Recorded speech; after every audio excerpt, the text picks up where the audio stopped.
नमस्कार, बहुत स्वागत है आप सभी का। आपके साथ मैं पल्लवी रविंद्र सिंह।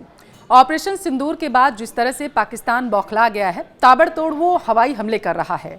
जैसे गुरुवार की रात पाकिस्तान ने जम्मू, जैसलमेर, पठानकोट समेत भारत के कई शहरों पर ड्रोन और मिसाइल से हमला किया था। पाकिस्तान के इस हमलों का जवाब हमारे S-400 डिफेंस सिस्टम ने मजबूती के साथ दिया है और पड़ोसी मुल्क की तमाम मिसाइलों को निस्तानाबूद कर दिया, मार गिराया गया।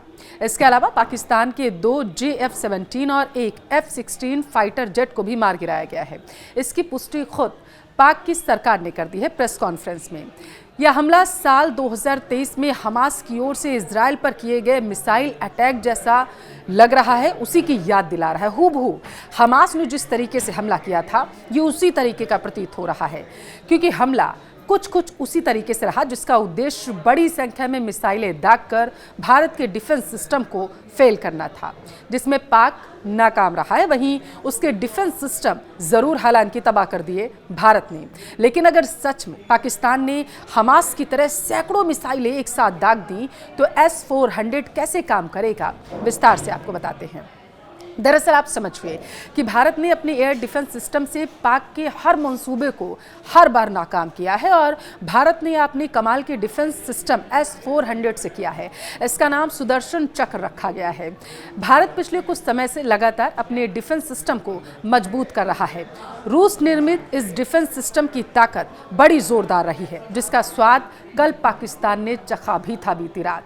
भारत ने देश के बॉर्डर पर अलग अलग हिस्सों में इसकी तैनाती की है और इनका भरपूर इस्तेमाल भी किया जा रहा है। चीन और पाकिस्तान भारत के लिए हमेशा से ही चुनौती रहे हैं, इसलिए भारत भी अपनी पूरी ताकत मजबूत करता हुआ हर बार नजर आया है। कब ऐसे निकम्मे पड़ोसियों का सामना आखिर करना पड़ जाए, इसके सामने किसी की भी कोई साजिश ना चल पाए।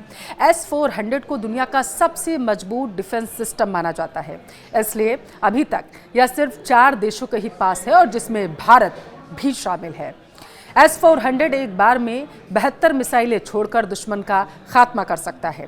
इसकी सबसे खास बात यह है कि इसके एयर डिफेंस सिस्टम को कहीं पर भी मूव करना बेहद ही आसान होता है। नेटो के द्वारा इसे SA-21 Grover long ranger defence system भी नाम दिया गया है। उसे वो वही कहता है। दुश्मन के लिए S-400 को खत्म करना बेहद मुश्किल है, क्योंकि इसकी कोई पोजीशन फिक्स ही नहीं रहती है और आसानी से इसे डिटेक्ट भी नहीं किया जा सकता है। इसकी ताकत है कि इसकी रडार जो है वो लगभग 600 किलोमीटर की रेंज में 300 के करीब टारगेट को ट्रैक करना है। यह मिसाइल, ड्रोन या फिर एयरक्राफ्ट किसी भी हवाई हमले से निपटने के लिए सक्षम है। S-400 में 1-2 नहीं बल्कि पूरे 4 तरह की मिसाइलें एक साथ लगाई जा सकती है, जिनकी रेंज 40, 100, 200 और 400 किलोमीटर तक की होती है। इसका सिस्टम 100 से 40,000 फीट तक उड़ने वाले टारगेट को पहचान कर खत्म कर सकता है। ऐसे में हमास जैसा हमला झेलने में भी S-400 का कोई जवाब नहीं है।